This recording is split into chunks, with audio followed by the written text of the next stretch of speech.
बिस्मिल्लाहिर्रहमानिर्रहीम। स्टूडेंट्स, अभी हम लोग चैप्टर नंबर 19 का एक और बड़ा इंपॉर्टेंट टॉपिक डिस्कस करेंगे और वो टॉपिक है nuclear fission and fusion reaction,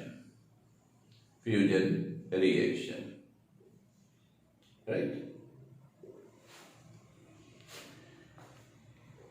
सबसे पहले तो न्यूक्लियर रिएक्शन का मतलब समझ लीजिए। सबसे पहले न्यूक्लियर रिएक्शन का मतलब समझ लीजिए। न्यूक्लियर रिएक्शन किसको कहते हैं?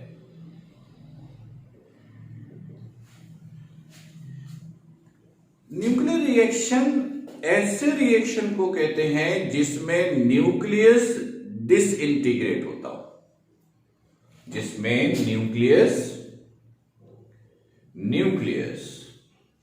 डिसइंटीग्रेट होता हो। डिसइंटीग्रेट का मतलब हुआ कि एक न्यूक्लियस का किसी दूसरे न्यूक्लियस में शिफ्ट हो जाना, ट्रांसफर हो जाना। जब एक न्यूक्लियस किसी दूसरे न्यूक्लियस में शिफ्ट होता है तो हम कहते हैं कि न्यूक्लियस जो है वो एटम जो है वो डिसइंटीग्रेट हो गया। जैसे फॉर एग्जांपल फर्स्ट कीजिए, क्लोरीन का एटम है, एटॉमिक नंबर 17 है, मास नंबर 35 है। इस पर हाइड्रोजन से अटैक कीजिए, क्या होगा? ये दोनों डिसइंटीग्रेट हो जाएंगे, यानी दोनों के न्यूक्लियस चेंज हो जाएंगे। इन दोनों के कोलिजन से एक हीलियम का न्यूक्लियस बनेगा, इसके अलावा एक सल्फर का न्यूक्लियस बनेगा। देखिएगा, रिएक्टेंट में हाइड्रोजन और क्लोरीन के न्यूक्लियस हैं, लेकिन प्रोडक्ट में हीलियम और सल्फर के न्यूक्लियस हैं। ऐसा रिएक्शन जिसमें न्यूक्लियस डिसइंटीग्रेट हो जाता है, ऐसे रिएक्शंस को हम लोग कहते हैं nuclear reaction. Right students? Okay, चलिए ये वर्ड क्लियर हो गया। अब जरा फिजन और फ्यूजन का मतलब समझ लीजिए।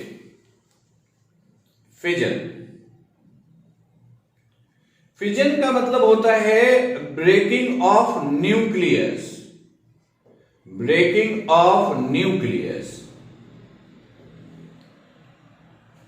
और फ्यूजन का मतलब होता है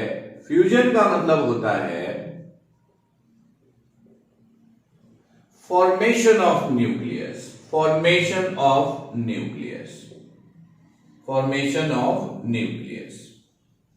राइट। यानी ऐसा न्यूक्लियर रिएक्शन जिसमें न्यूक्लियस टूटता हो और स्मॉलर न्यूक्लियस की फॉर्मेशन होती हो, ऐसे न्यूक्लियर रिएक्शन को कहते हैं nuclear fission reaction.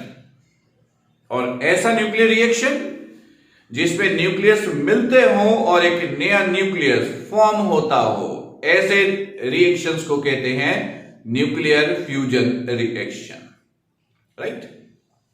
Okay students, पहले एक और वर्ड का मतलब क्लियर कर लीजिएगा। क्रिटिकल मास, एक वर्ड इस्तेमाल करते हैं, क्रिटिकल मास। देखिएगा, जब कोई रिएक्शन आप परफॉर्म करवाने की कोशिश करें, तो रिएक्टेंट का वो कम से कम मास जो रिएक्शन परफॉर्म करने के लिए रिक्वायर्ड हो, रिएक्टेंट के उस मास को हम लोग कहते हैं क्रिटिकल मास। जब रिएक्टेंट में दो न्यूक्लियस को आपस में कोलिजन करवाना हो, रिएक्शन परफॉर्म करवाना हो, तो रिएक्शन परफॉर्म करने के लिए कम से कम कितना मास चाहिए, उस मास को कहते हैं हम लोग क्रिटिकल मास।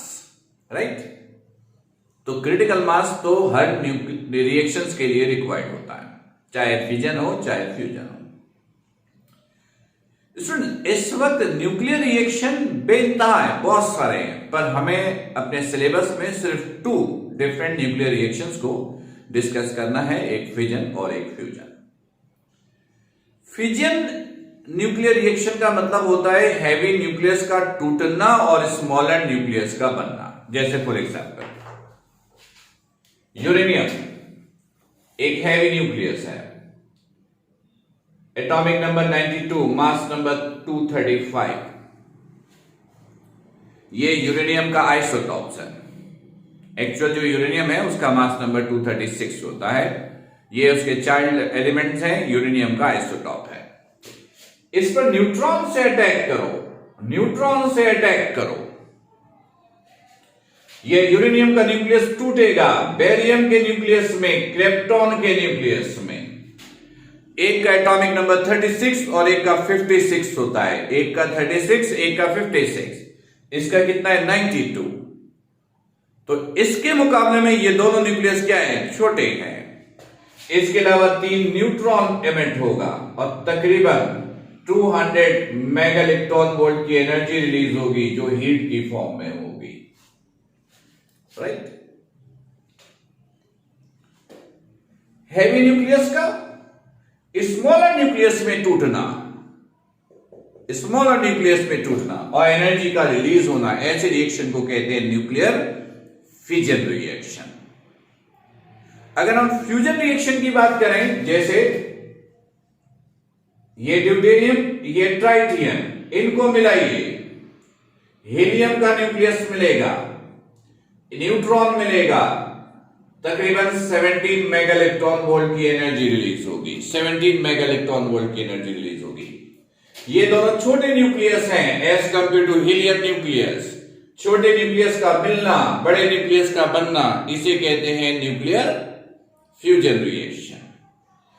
फ्यूजन रिएक्शन हमेशा एक चेन रिएक्शन होता है, चेन रिएक्शन होता है, मतलब एक मरतबा रिएक्शन स्टार्ट हुआ तो ये रिएक्शन ऑटोमेटिकली कंटिन्यू होगा, ऑटोमेटिकली कंटिन्यू होगा। जैसे फॉर एग्जांपल ये यूरेनियम है, ये यूरेनियम है, इस पर अटैक किया न्यूट्रॉन से, न्यूट्रॉन से 3 न्यूट्रॉन निकला, ये 3 न्यूट्रॉन, एक बेरियम एक क्रिप्टॉन, एक बेरियम एक क्रिप्टॉन, 3 न्यूट्रॉन। अब ये 3 न्यूट्रॉन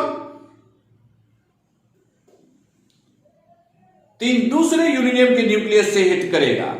मैं पिक्चर जरा सा नीचे बनाऊं ताकि विजिबिलिटी सही रहे। ये यूरेनियम न्यूट्रॉन से अटैक किया, बेरियम मिला, क्रिप्टॉन मिला, 3 न्यूट्रॉन मिला, 1 2 3 और 200 मेगा इलेक्ट्रॉन वोल्ट की एनर्जी रिलीज हुई। अब ये 3 न्यूट्रॉन यूरेनियम के 3 दूसरे न्यूक्लियस से रिएक्ट करेगा, वो भी ऑटोमेटिकली, अब आपको कुछ करने की जरूरत नहीं है। ये रिएक्ट किया, फिर barium krypton, barium krypton, barium krypton, फिर 3 न्यूट्रॉन, ये 3 न्यूट्रॉन, ये 3 न्यूट्रॉन। अब कितने न्यूट्रॉन्स निकले, 9। अब ये 9 न्यूट्रॉन्स अदर 9 यूरेनियम के न्यूक्लियस से रिएक्ट करेगा, यानी ये आगे अब रिएक्ट करता जाएगा, ये रिएक्ट करता जाएगा, करता जाएगा, और फिर सबसे 3 न्यूट्रॉन्स की इमिशन होती रहेंगी। अब 27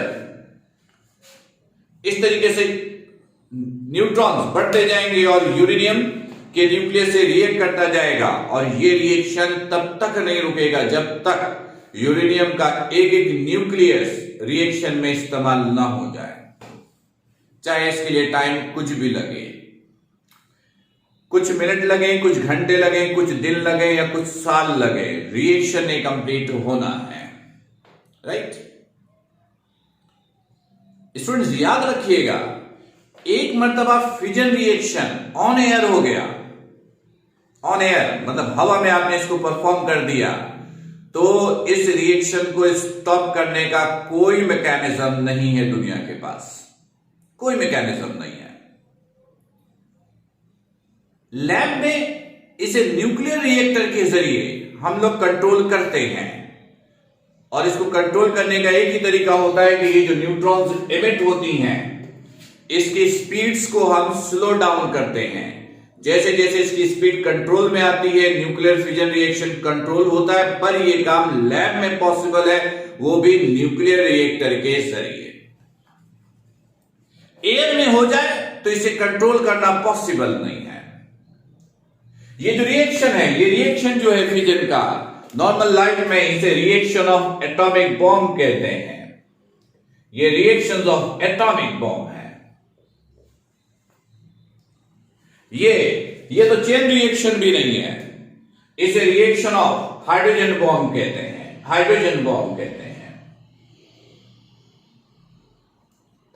हाइड्रोजन बॉम्ब ये गैसेस की फॉर्म में होती है। It is more dangerous as compare to atomic bomb.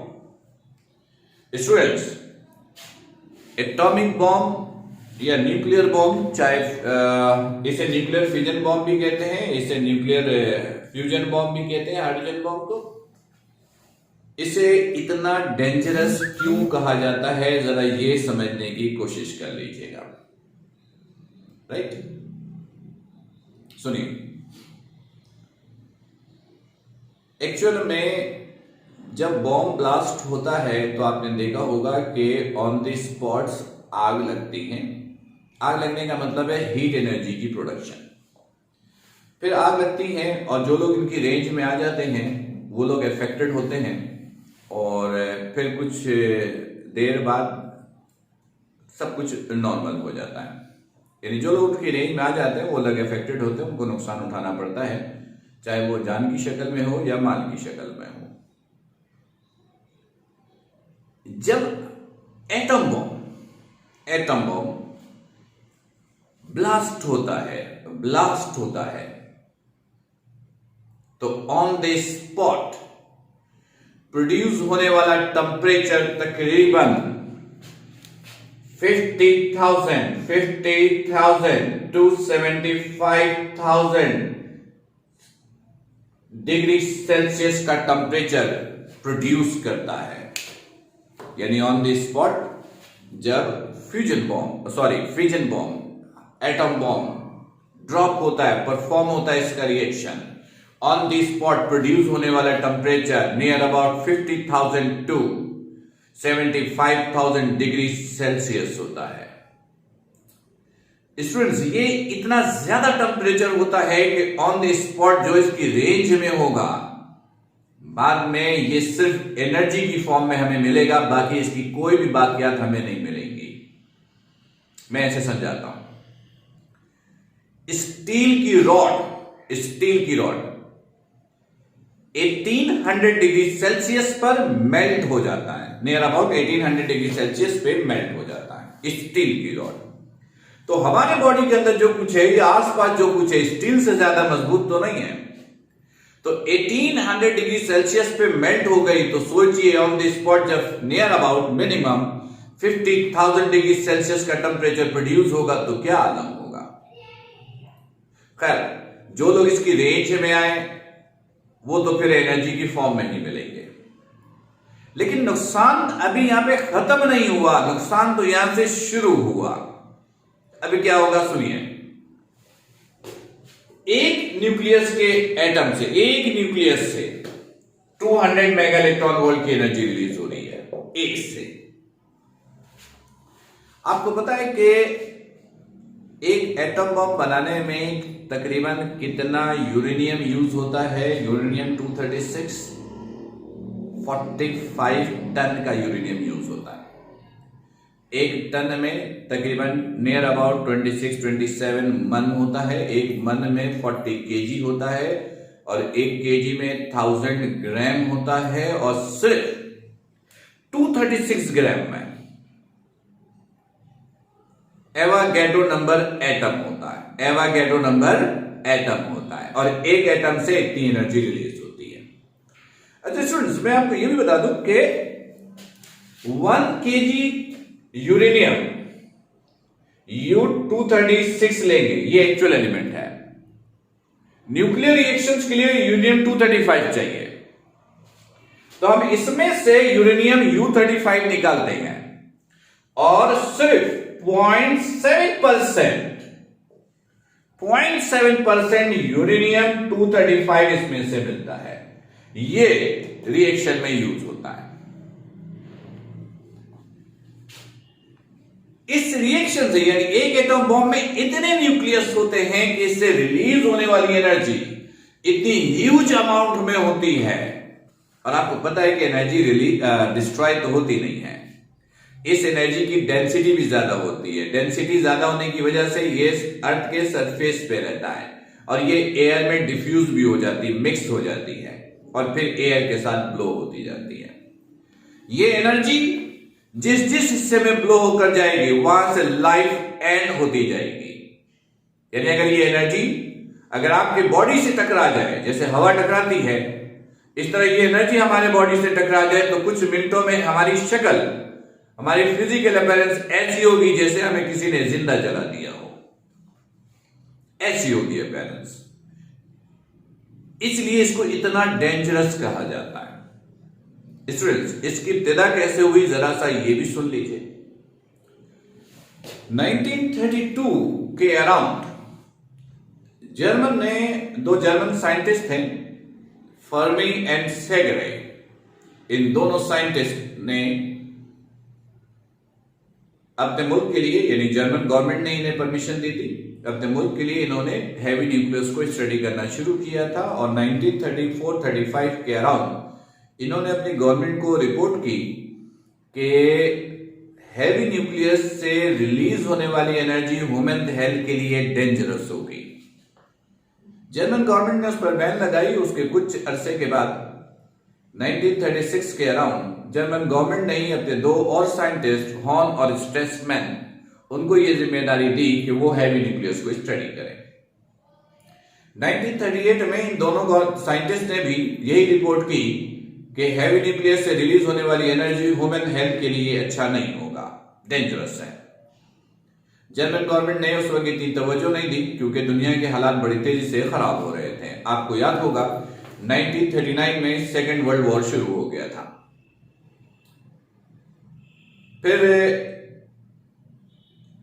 1939 में जब सेकेंड वर्ल्ड वॉर शुरू हुआ, इसी दौरान अमेरिका ने इन दोनों साइंटिस्ट हॉर्न और स्ट्रेसमैन को अपने पास बुला लिया, यानी इनकी सर्विसेज उन्होंने परचेज कर ली। ये दोनों साइंटिस्ट अमेरिका के लिए काम करना शुरू किया और 1945, ये है बात है अप्रैल 1945, इन दोनों साइंटिस्ट ने अमेरिकन गवर्नमेंट को रिपोर्ट की कि हम न्यूक्लियर फ्यूजन बॉम्ब बनाने में कामयाब हो गए हैं। अमेरिका ने विदाउट एनी कोल्ड टेस्ट 8 अगस्त 1945 जापान का सिटी नागासाकी, उस पर न्यूक्लियर फ्यूजन बॉम्ब ड्रॉप किया, जिससे हजारों लोगों की मौत हुई, बेइंतहा तबाही हुई। इतना बड़ा नुकसान हुआ कि दुनिया ने इतना बड़ा नुकसान एट द मोमेंट कभी देखी ही नहीं थी। 3 दिन के बाद 11 अगस्त 1945 अमेरिका ने ही जापान का सिटी हिरोशिमा पे दूसरा न्यूक्लियर फ्यूजन बॉम्ब ड्रॉप किया। इतनी बड़ी तबाही हुई कि दुनिया के पास फिर ये मौका ही नहीं था कि वो जंग को कंटिन्यू रख सके। वहां पर फिर सेकेंड वर्ल्ड वॉर एंड हुआ। इस तरह अमेरिका पहला न्यूक्लियर वेपन रखने वाला कंट्री बना। इसके बाद दुनिया की बहुत सारी कंट्री ने इस पे काम शुरू किया और 1950 के अराउंड ब्रिटेन ने, बर्तानिया ने न्यूक्लियर फ्यूजन बॉम्ब का टेस्ट किया और दूसरा न्यूक्लियर वेपन रखने वाला कंट्री बना।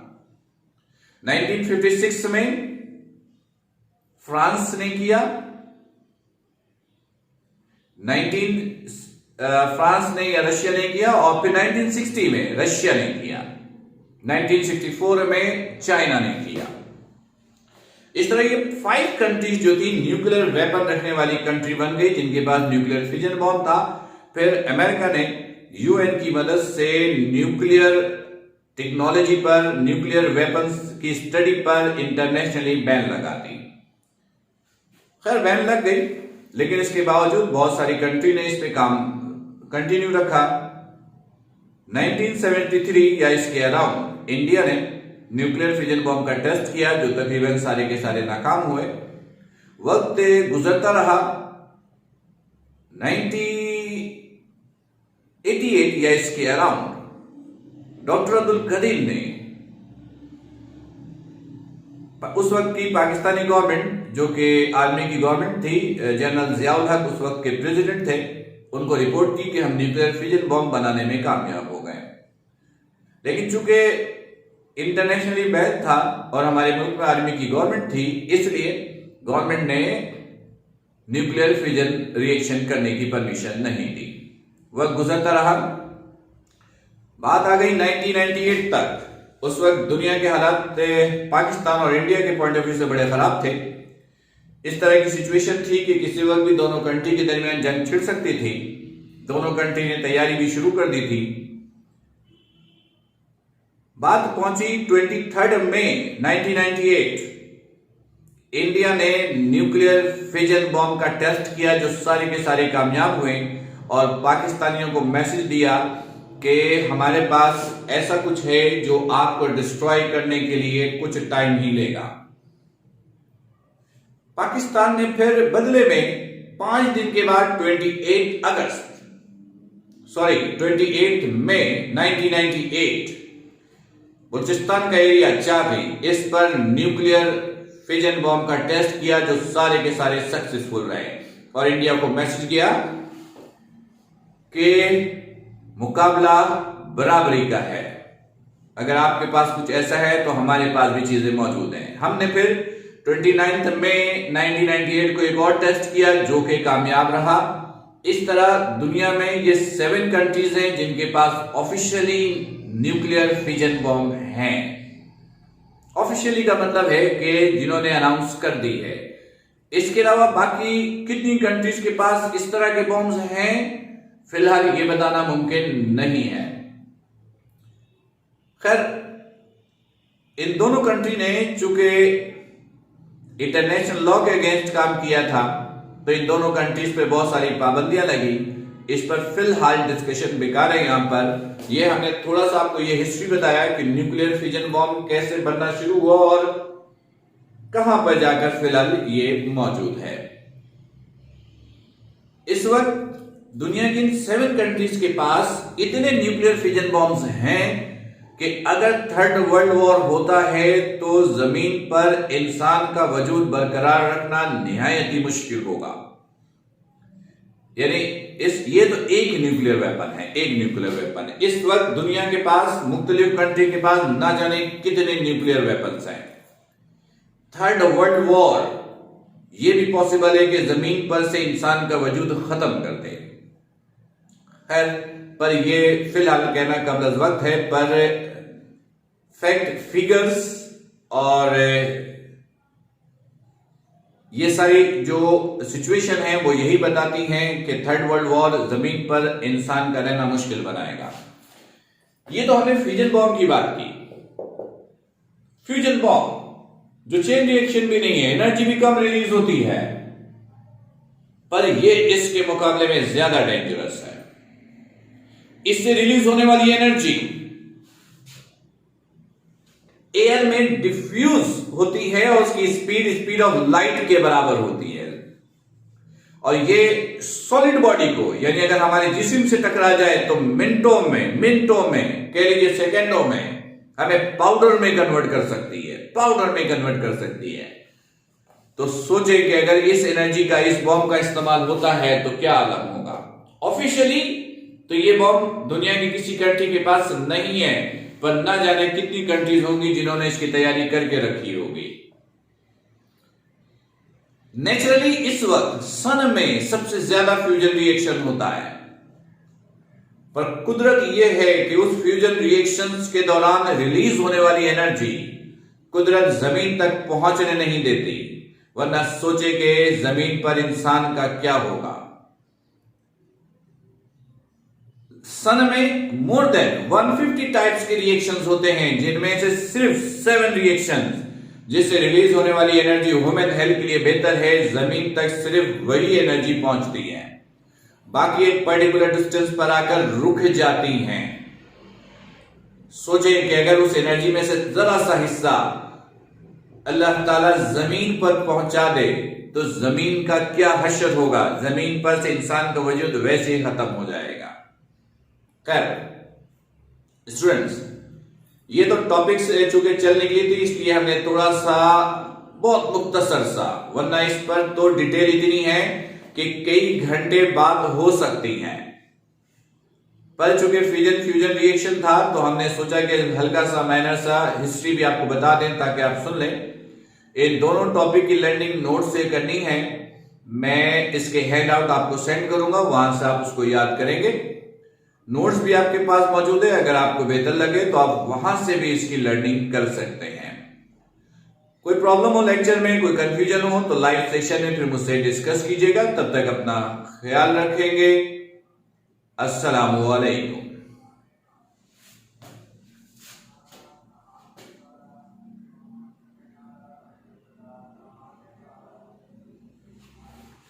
अल्लाह हाफ़िज़।